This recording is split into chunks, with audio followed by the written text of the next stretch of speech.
Good morning, ladies and gentlemen. This is Lounging with Lisa, the video series that has me lounging while coming at you with thoughts of the day and trying to get a good spot here. Now, I'm so sorry, ladies and gentlemen. It's too cold to go out onto the porch, so I'm just going to do it from here. Look at my bed head.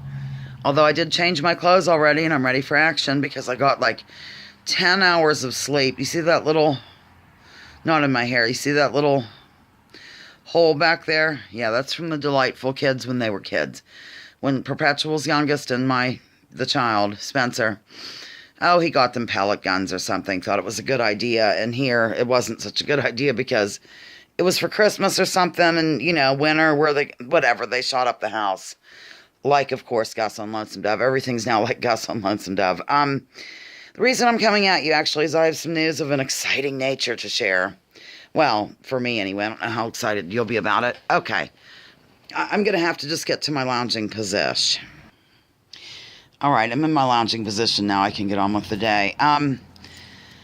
Okay, remember how a while ago I was on the porch? Oh, that porch, the days of the porch. Maybe I should just have a campfire out there and just keep coming at you from the porch. It's just too cold today. And everything's damp from the storm and drying and hanging around. And, it's just not a good scene, ladies and gentlemen. I remember how about a week ago, I don't remember when, I just went on about Jimmy Dore. Jimmy Dore, I love Jimmy Dore. I can't get enough of Jimmy Dore. I love him, and I still do right now. And I said the only thing that would make Jimmy Dore a little more, I don't know, exciting to me or, would really, I guess, make him a more well-rounded person or something like that would be if he got into some of the stuff that I like the so-called conspiratorial stuff, which generally turns out to be true. That's another thing. I'm going to just interrupt myself. I'm really trying desperately to get comfortable. I am comfortable, actually, right now. Okay. Why is it that when so-called conspiracy theories are proven true, take the Gulf of Tonkin, for example, okay? And, many other things. MK Ultra, the deal with the how they tested the LSD on people and la-di-da. And there's a variety of things that have been proven to be true, ladies and gentlemen. How come that doesn't carry over to something like, well, gee, you know what? The so-called conspiracy theorists are correct, usually. I don't get it. Why is it still like, oh, that's just a conspiracy, even though they've been proven? Okay, I'm getting off track. Not really. Because I am delighted beyond recognition. Who the hell am I? I looked at some Jimmy Dore last night on my way to sleep, when I went to sleep like at 9 o'clock or something. I mean, I've had total sleep. It's wonderful. I really needed it. Where he didn't interview, but he had a gentleman on named Sam Tripoli, I believe is his name. Sam Tripoli. He runs a podcast called the Tinfoil Hat Podcast. And I thought, oh my God, this is going to be good. And, they talked about things. And the Sam Tripoli seems to be more like Jimmy, maybe politically speaking, which I do like. I like that. And la-di-da. So last night I went to bed with this Sam Tripoli and his co-host, whose name has escaped me. I'm sorry. Oh, Maria's playing. With this Tinfoil Hat Podcast, they talked about the Mandela effect. I really fell asleep early, so I watched the rest of it this morning. And then I looked at all their other titles. Not all of them, but a lot of their other titles. Oh my God, I'm so excited. They got together with the gentleman who does that Higher Side Chats. Remember I mentioned that a long time ago. The Higher Side Chats. It's really clever the way he does the opening song. Something about THC and, get it? The Higher Side Chats, ladies and gentlemen, compared to the Fireside Chats. Okay, I don't think I need to hold your hand and walk you around with this. I think you can probably put 2 and 2 together and get 4. Much better than I could because I am terrible with math. Okay. So, at any rate, I just wanted to let you know that Jimmy Dore might be coming over to the tinfoil hat side if he hangs with this gentleman long enough. Maybe they've been friends forever. Maybe Jimmy Dore's a closet conspiratorial kind of person. But, oh my God, that would be just beautiful if he would start to get into the stuff and discuss things like the hidden hand and, interview Dr. Judy Wood. If he did that, it would just be, oh my God. First of all, a lot of people would come after him, I bet you. But now I'm just fantasizing about Jimmy Dore becoming a real tinfoil hat wearer. So, I mean, I know some things are far out, ladies and gentlemen, and I've been over that before. Like, that actor-based reality and stuff. It was fun to look into, but yeah, I don't see that as a possibility, quite frankly. So it's not like I believe everything that comes down the stream or whatever. But yeah, I do, think. Okay, we've gotten to the point now. Here's the thing that bothers me a lot. I just dropped my smiley face pillow. The thing that really bothers me the most is anytime you mention how there's certain people that are connected with a certain family here in the United States, ladies and gentlemen. I'm not going to name the name, okay? Because I think you'll get it. A lot of the people around there, like, die mysterious deaths or, they commit suicide by 3 bullets to the back of the head. Or it's just weird stuff. I mean, it's documented. It's not made up or any of this. But suddenly we're not allowed to discuss that, or else we're called tinfoil hat people. And while I have you, let me just say something here, because I didn't really want to say this, but I'm going to. I'm going to say it without naming the host. You know where I've met a lot of the people that are on the chat, and they've joined my channel and stuff. Oh, I want to praise a host, and then I want to kind of, I don't know. Hang on a minute, ladies and gentlemen. I'm going to put you on pause here.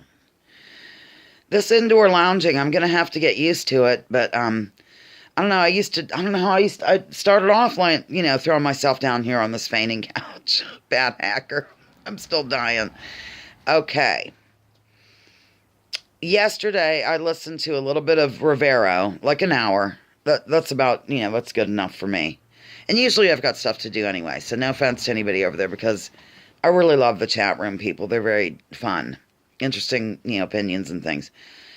And I was really pleasantly surprised. I don't know why. Maybe, Rivera's talked about this before and I've dismissed it. For some reason, I was pleasantly surprised because he mentioned that the shooting in Texas, by the way, I could sit on a jury for that case. If you know anybody, I don't know. Well, I guess the shooter's dead, isn't he? I was going to say, I know so little about it that I think I would be a good pick for a jury if one were needed, but I don't think it is, because I believe the fellow is no longer with us here in this realm. So, where was I? See how I do? I just go blank. Perhaps I need a sip of coffee. I could use the pause button. Okay, Rivera said that he found it to be interesting, I'm paraphrasing, that whenever a white fellow, a white guy, shoots up a church or does whatever it is unfolded, kills a bunch of people, it's called a mass shooting, but if it were a Muslim, it would be called terrorism. And I was very taken aback in a pleasant way that he mentioned that, because I didn't picture that coming from Rivera, and that shame on me, because he has, although I disagree with him on quite a few things, I was just really proud that he said that. I was really glad about it. And it just goes to show that you can't label everybody from one so-called side into one group that, they're all freaked out and clutching pearls and claiming X, Y, and Z. It's not true. You shouldn't give blanket statements, and I guess maybe I was giving one in my mind for me to be this surprised that he was seeing reality, and so therefore shame on me, but now I've seen the light. I rose up in bed and I've seen the light. Long story, or something that happened a long time ago. Okay, moving along to another show that I sometimes I drop in. I've noticed that host, who shall remain nameless, but I think that you'll know who I mean, is he has almost become a reactionary. He's become what he preaches against. Not preaches against, but lectures or talks about all the time. Against the right-wingers. All we hear about is the evils of right-wingers and Republicans. And believe me, ladies and gentlemen, there's evil on all wings. I'm not defending Republicans by any stretch of the imagination, but I'm also not I'm not going to be a blanket statement kind of person. So this might make a few people mad. It might make them clutch pearls and gallop away. But, I'm sorry. I'm just not going to do it. And this individual, every day, all he does is go on and on about somebody will call in. This is what happened during the primary. They would call in with a legitimate concern about Hillary Clinton. Oh my God, I said her name. And then they would immediately be called a concerned troll, and he would hang the phone up on them. So now these days, we get people calling in, mentioning things that have been coming out in the corporate media lately, or just also the alternative media, just things, the Donna Brazile revelations or whatever. And he'll get real darty looking and suspicious and, I'm wondering, I hope that you're really calling out of concern and you're not some right-wing troll. And how he goes over to Twitter and checks out people to see how many followers they have, to see if they're legitimately concerned about the condition of the Democratic Party. I mean, that's just above and beyond reactionary BS. I'm sorry. He's become a reactionary. I'm just going to say it, although I'm not going to say his name, but I think you understand who I mean.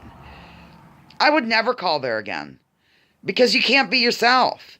You can't present actual facts, ladies and gentlemen, without being called some Republican operative undercover with 10 Twitter followers. I only have like 60. I don't get on Twitter. I only get on there to talk to Pasha and now Jake in private. I don't have many followers on Twitter, so does that mean if I called him with a legitimate concern about the shenanigans unfolding in the DNC that I would be called a concerned troll and a Republican operative, and he would slam the phone down violently and mumble about me after? I mean, and then somebody, oh God, I'm really getting wound up now. I'm going 11 minutes here. Somebody called in the other day about how the timeline wasn't matching up. I didn't even know what they were going to say because he got rid of them. On the Las Vegas shootings, I guess. And I was interested to hear what this caller had to say, but he wasn't. Let's just put it that way. He was not interested. Everything's considered to be a conspiracy theory now. Unless you fall in line, you're madly in love with the Democrats, and you want to get inside the Democratic Party and shake it up and change it. If you don't want to do that, then you are a troll operating from the fringes of the Republican Party, and we will hang up on you. Oh my God, I can't take it. The world's turned upside down. Rivera is saying things that this other person also says, by the way, about this, that kind of, if it were carried out by somebody else, it would be called a terrorist attack. Because it's by this person, it's a mass shooting. So that was good. They had that in common. They also have in common that they are raise an eyebrow, I guess you'd say, over the over-prescribing of these depression things. Now, I know people have legitimate depression. My God, I have it myself. I happen to be able to use a substance that is not from a pharmaceutical company anymore. But, these things, a lot of these, I don't know, people that, there's a warning right on them about how you might cause harm to yourself and others. That's all I'm going to say. They both share that in common. I think there's a balance. We don't have to be totally against something and totally for something else. Remember I said before, why can't it be a little bit of both? Why can't it be a little bit of both? So, yeah, I just can't believe the things I'm noticing now. Maybe he was like this all along, and I've just opened my eyes to him, but he has become a complete reactionary lunatic. There's my thoughts on that, ladies and gentlemen. Okay, I'm done lounging with Lisa. Aren't you glad? The video series that has me lounging. Well, coming at you with thoughts of the day. Please join me, join others, drop your political identities. Let's focus on issues, leave labels at the door, and research before you judge. And check out this Tinfoil Hat podcast with Sam Tripoli. Very good.